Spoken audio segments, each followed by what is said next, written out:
Sumainyo ang Panginoon. At sumaiyo rin. Ang mabuting balita ng Panginoon ayon kay San Mateo. Papuri sa iyo, Panginoon.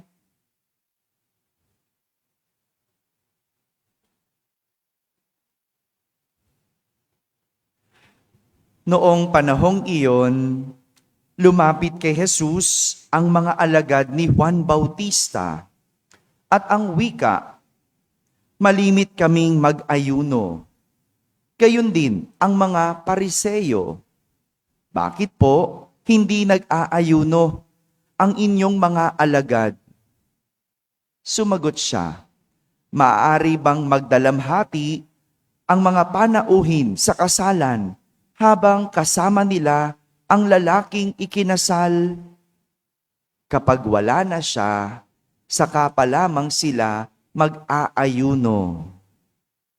Walang nagtatagpi ng bagong kayo sa isang lumang kasuotan, sapagkat mababatak nito ang tinagpian, at lalong lalaki ang punit. Wala ring nagsisilid ng bagong alak sa lumang sisidlang balat.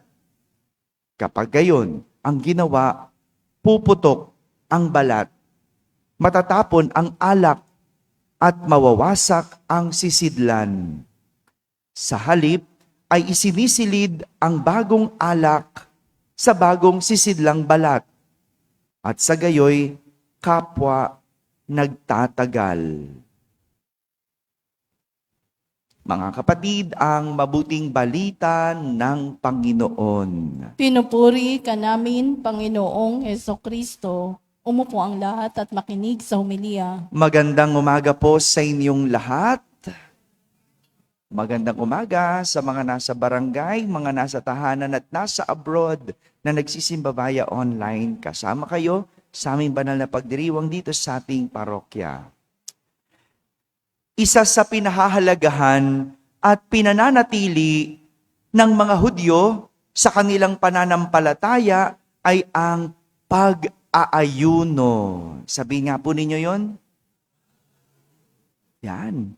Ginagawa ang pag-aayuno para sa kapatawaran o pagbabayad sa kanilang mga nagawang kasalanan at sa paggunita noong panahong gumuho ang kanilang templo. Kapag nagsisisi ang isang Hudyo, nag-aayuno. Kapag nagkasala ang isang Hudyo at gusto niyang ipakita na siya'y nagkamali, tinatanggap niya ang pagkakasala. Ang ginagawa niya, nag-aayuno.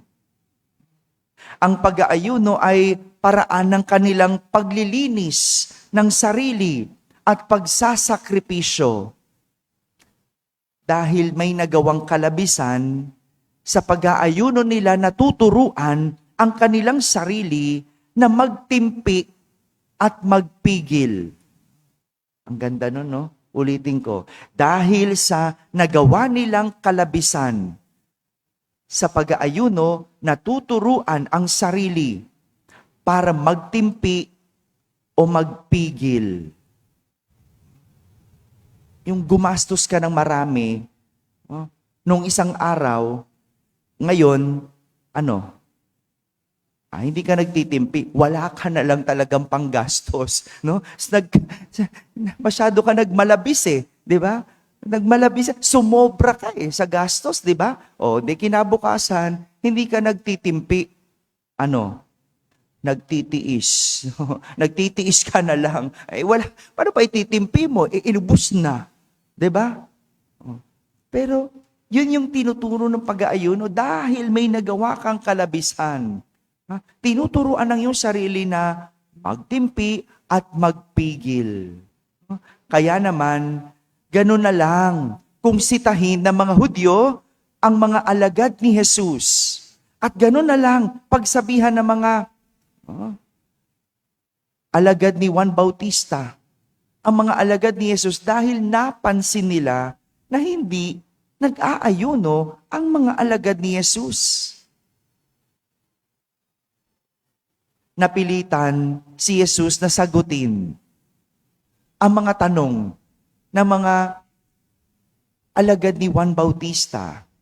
At sinabi ni Jesus, may takdang panahon para sila ay mag-ayuno. Dadating din ang panahon. Noong mga panahon na kasi na yon, sinusulit ng mga alagad ang pagiging kapiling nila si Jesus. Kaya nagsasaya sila. Paano ka ba mag-aayuno o magsasakripisyo kung kasama mo ang Panginoon? Hindi ba? Pagkasama na ang Panginoon, nararapat lang na ang lahat ay nagsasaya. Nagsasaya. Ito yung tinuturo. At ito yung gustong puntuhin ni Jesus. Sadyang may panahon na tayo'y nagsasaya at may panahon ng pagluluksa. Hindi lahat ng panahon, piyesta. Dahil may panahon na kailangang magtiis. At magandang makita ito, lalo higit sa panahon at sitwasyon natin ngayon.